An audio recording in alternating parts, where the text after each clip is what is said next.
तो नया साल आ गया है।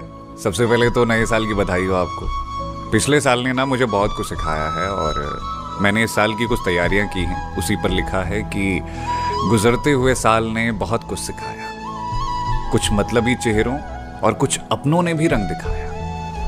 अब इस साल थोड़ा संभल कर चलना है, हाथ मिलाना है पर सबको गले नहीं लगाना।